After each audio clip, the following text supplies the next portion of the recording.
নমস্কার বন্ধুরা, আপনারা সবাই কেমন আছেন? আমি খুব ভালো আছি।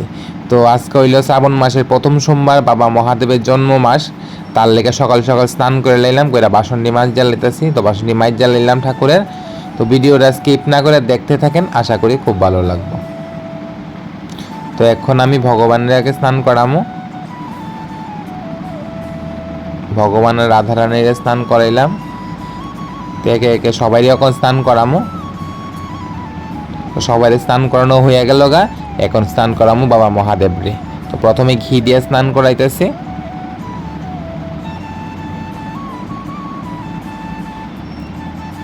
তো এখন স্নান করেছি মধু আর অগুর দিয়া।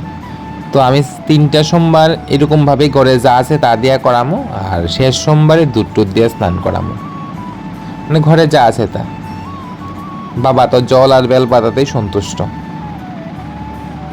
তো দিয়া লাইলাম বাবার একটা ফল।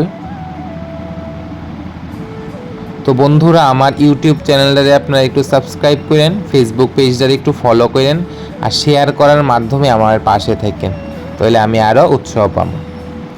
তো এখন বাবারে বেলপাতা দিতে আসি, বাবা যাতে আমার সকল বন্ধুরারে ভালো রাখে, সুস্থ রাখে, এই বাবার কাছে প্রার্থনা করি।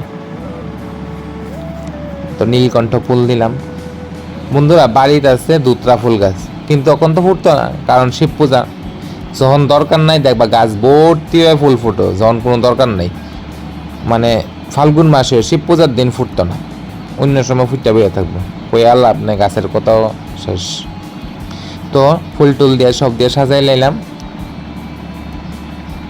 এই যে। তো পূজা টুজা শেষ, প্রসাদ খাইলাম। তো এখন চা বানাইলাম, মা আর আমি 2 কাপ চা খাই।